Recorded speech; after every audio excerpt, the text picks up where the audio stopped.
Hi, welcome to Conversations with Joe. I'm Joe Caruso. We're in for a real treat this week, and I can tell you why I know that. We're about to talk to Alex Burkulas. Alex is the CEO of Cygnus Systems. I'll let him tell you more about that. But full disclosure, Alex has also been my friend. We were both young puppies starting separate businesses together years ago, and completely different businesses, but always helped each other out, and we're very, very close. And every time I'm writing a book or a new concept or anything like that, I would bounce it off of Alex because he's one of the smartest guys I know, and he knows how to think metaphorically, clearly, and extrapolate ideas and share. Not too many people can do that creatively, especially computer geeks like this guy. So I'm going to let him share with you, Alex, if you could share with us, what is Cygnus Systems, and where are you and what do you do? Well, thank you, Joe. It's an honor to be here. I appreciate the time, and it's always fun to catch up a little bit. Well, regarding the business part of it, because that's kind of how we met many, many moons ago. Essentially, what Cygnus Systems is a computer services company that helps small to mid-sized companies leverage their technology so they could get their best use out of what they have. So we're primarily a managed services provider, and what we do evolved over many, many years. I'm going to say 3 decades now, a little over. Yeah. And it's just interesting in terms of kind of, what it kind of took in the beginning, and kind of where we are today. But essentially being involved in technology and keeping the human element involved in that, it was always important to us. I remember that we had many discussions about that. Can you, we're going to talk about a lot of things today. I want to talk about the mind, of course. My new book's called Narrative Wins: How to Tell the Right Story to the Right Person in the Right Way for the Right Reason. But you know that I study the mind, and I love to study. You love to study. You study all the time, especially books on tape when you're driving, because you do a lot of meetings. Tell me, okay, 30 years ago, you guys start. You get into this business. Why? Yeah. Well, I was in love with technology and still am now. Have a different relationship with it, of course. And I'm still passionate about showing people on how to leverage, what they have so that they could make their lives more, enjoyable and effective. In the earlier days, I guess the immature days, it was really raw energy. That was kind of like, that's well said. It was throwing spaghetti at the wall, and we were very product centric, and we couldn't figure out who does what, who sells, who does the technical work, who does the hiring and the HR issues and the admin functions, and all of that stuff. And then we moved to a real office to pretend to figure out how to do what we do. We had no money, leveraged every credit card we had to utilize probably the worst financing one could obtain. That took some time to get over that hump. So I got to say, it was really cowboy style, kind of, throw spaghetti at the wall, as I said. And then as we got into kind of our second phase, I don't know if this goes into decades or not, but I guess we started, learning from a lot of our mistakes, and, started doing some smarter hiring, developing actual key roles, establishing process. We bought our own building. We started to follow a lot of different best practices best practices that at the time, there really weren't any specific for our business, because kind of our business emerged from, the late 80s. And so as a result, we then just followed best practices from different forms. Everything from sales training, from like, say, Sandler sales, to best practices as it pertains to, Stephen Covey and some of the other principles that we started to follow. And then I joined a peer group, as you know, entrepreneurs organization, and that helped a lot as well. Yeah, it really opened my eyes to a lot of other people that were in my similar situation, that were trying to figure things out. And we had an opportunity to share through that experience. And as a result, we learned a lot from each other and shared a lot with each other. And then one of the key things I think that really helped us on that kind of second phase was investing in this professional service automation software that helped manage different elements of the business. And it put a lot of structure in the business, helped us manage, easy, simple things like, ticket flow management to, basic CRM functions, and a lot of other types of things. And then we really, over time, really hunkered down on trying to, optimize our operational maturity by following a lot of these best practices, and then turning them into kind of tangible goals over that period of time.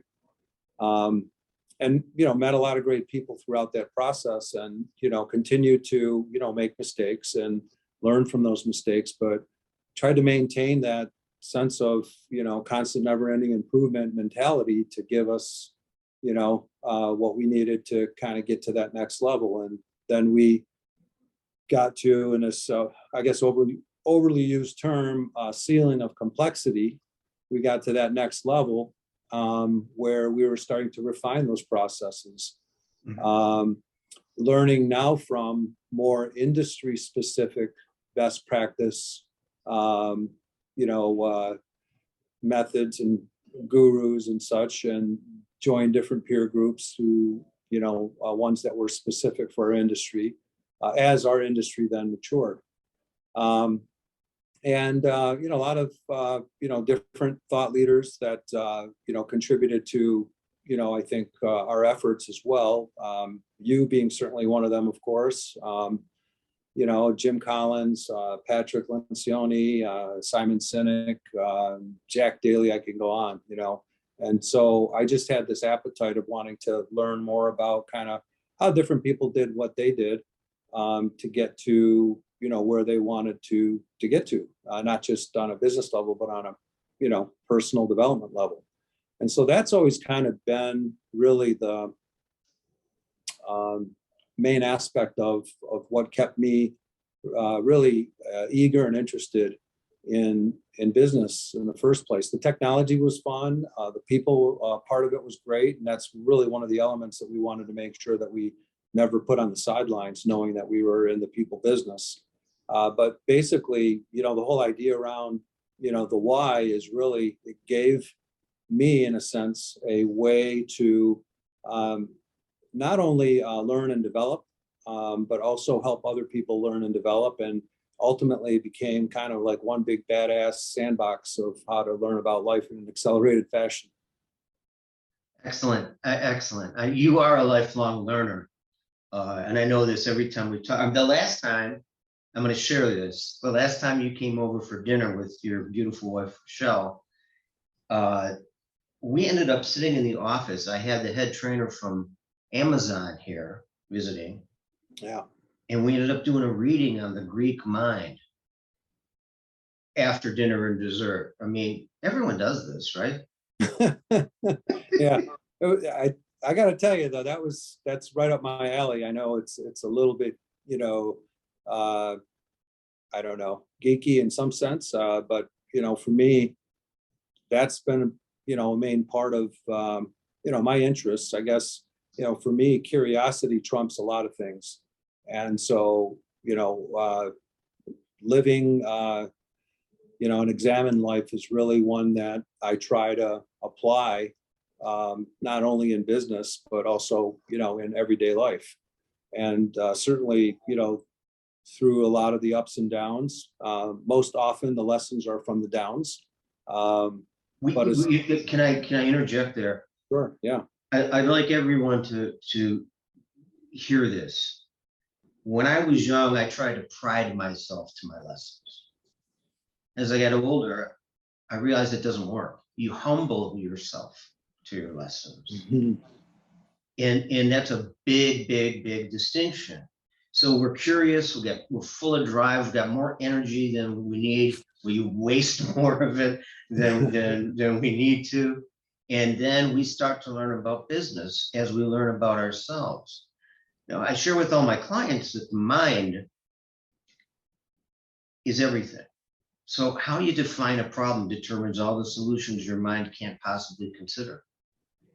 Just in that definition of the problem, which is what I help people do. Help redefine the problem, find themselves in the problem. Where are you contributing to this?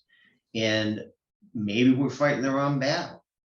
Maybe we're shooting at the wrong target. Maybe the goal's not right. I mean, there's all kinds of things, but that takes great introspection. So how do you learn, Alex? Do you seek to learn? Well, I think we've determined that. But how do you learn from others, not just books? Well, it's really, I'm into podcasts, right? So oftentimes there's someone that's interviewed that talks about a specific topic, and then as a result, they usually have written a book or otherwise, and then I'll delve a little deeper if I find something of interest there. And of course, that's on the book side. But as it pertains to people, really just, kind of observing, asking questions, and really, when it comes to introspective learning, things that I know about myself today that I didn't necessarily know before, there are a lot of things that come to mind, and a lot of these things are popular things that, can apply in many levels. The 80-20 rule, I think, we know about. Pareto's principle. Parkinson's law, do things sooner in a shorter amount of time than you think it might take. Don't take things too seriously, which, that's a harder one for me because, I tend to, kind of commit myself to the outcome rather than the process. And that's a lot of what you taught me, actually. And you taught me a long time ago that the process will set you free. If you can't describe what you're doing in a process, then you really don't know what you're doing. It's, I think I'm trying to remember a quote from, I think, Elizabeth King, who says, process saves us from the poverty of our intention. That's nice. I like that one. So there was a lot with that. And then of course, fear is a big factor in terms of being a teacher, right? So, and the reality of it is, and you and I have had many conversations about this as well, but, 80 to 90% of what you fear will never really come into reality. So why relive it? Let it happen once. And different things like, writing things down, making sure that they, can cement themselves into your memory a little bit better. And then that way you'll have them at your disposal when you need them. Batching is another process that I know that I've used, where you take on some large task and then you chunk it or batch it, delegate certain elements of it. And then, ultimately, I know a lot of us always like to say we're our own worst critic, but the reality of it is that really don't beat yourself up too badly. And, a lot of what I've come to learn now that maybe I'm older is that, although there was a lesson in that challenge or failure that took place, gather and absorb that lesson rather than continue to, ruminate and beat yourself up over it. And so, Absolutely. We don't keep score honestly. People, there used to be a commercial that said, you know, your mind is a, no. Well, I always tell my clients, your mind's a terrible thing. It's not on your side. It's not, it doesn't measure equally. yes, Some little slights can hurt a lot, and some little mistakes we can beat ourselves up for. And in you know, I've worked with professional golf players, and if they, you know, jack a hole and just really screw up that hole, it doesn't leave their mind on the next hole. That's death. There's no way. You got yeah, 17 more to go, right? And so that's a really important thing. I like to think to myself that everything doesn't count, but in the end, it all matters to different degrees. right. Now, for example, your parents, when you were born, probably walked around, you know, the old days, the dad would hang out cigars, and, you know, all the moms would call all the neighbors over, the aunts and so on. And, you know, well, how much did he weigh? Is that on your resume? How much you weighed at birth? Or how about your high school grade average? Does anybody even ask you that? No. But we fret over these things, and especially some of the kids today are pretty uptight about that kind of stuff because they want to get in the best college and do the best they can. Be the best person you can. Bring all you are to all you do. It will be all you need. And then learn from others. So I just we have about 3 or 4 more minutes. I just want to ask this question. Yeah. As the company grows and your mind grows, how did your leadership style change? And what are some of the biggest things that made the biggest difference? Well, I think a few things. You know, I got out of my own way, and with getting a bit more specific about what that means is, you know, I started getting honest by recognizing what my strengths were, and then really identifying the other areas of the business that really needed, you know, attention. And then over a, you know, period of time, making sure that I would have proper people in the right seat that were really built for that role. And so that's, to me, what I mean about kind of getting out of my own way, rather than thinking that I can take on all of those different aspects of it, even though they don't really fit within, you know, my realm of competency. So those were some of the things. I think the other part of it really is, and going back to an earlier point that you made, even though that's probably more of a universal topic as it pertains to the mind, you know, we all have a mind, but we're not our mind, right? So Right. As a result of not being our mind will continue to chatter endlessly. And Even when we sleep, that's what a dream is. yeah, it's that, and that's a monkey mind, you know, if you let it run its course, you know, rather than, and it's not, I'm not suggesting that we fight with it. I'm suggesting that we make ourselves aware of the fact that that's happening. And as a result, then what does that do? So I guess bringing a greater degree of that, that mindset, that attitude, having a greater degree of awareness of that, I think helped me as well. But I got to say that a lot of it really has to do with, you know, picking the right team as well, and making sure that you not only get out of your own way, but get out of their way to let them do what you hired them to do. Pretty big. I've often, I know a lot of tech people. I've worked with a lot of companies in that industry. Tech people build their talent and skills in solitude for a large part. Now they're going to join a company and have to work with other people. And you're the person that has to create the team. They don't get up to work today and say, I can't wait to be the best team player. It just doesn't cross their mind. Right. It's not the leading thought. Any advice for that? Well, I mean, it comes down to kind of our hiring practice. I think there's a Japanese term for this called, if I'm probably mispronouncing it, called a kagai.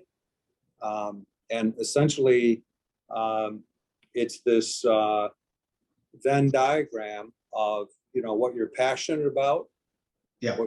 what you have talent in, Right. where your ROI is. In other words, because you're doing it, you're getting a better ROI out of it, and so is who you're doing it for. And you're providing value to others. The world needs it. Yeah. And so what our goal is in trying to find the right people, is in trying to recognize whether or not that role that you have is a natural fit. It's a very much it's very much like aligning culture, you know, to the organization. Well, that's important, but then aligning the roles culture to, you know, the individual. Very, very important. There is a collective mind in every business culture. And your job is not to tell them what to think, but how to think as a collective mind. These are the principles that we follow. So no matter what you do, if you're getting it done twice as fast and there are body bags behind you, no good, doesn't help you. Yeah. And you're very good at that people first aspect, which you talked about. Is there anything else you want to share before we say goodbye? Well, I just want to say that it's an honor.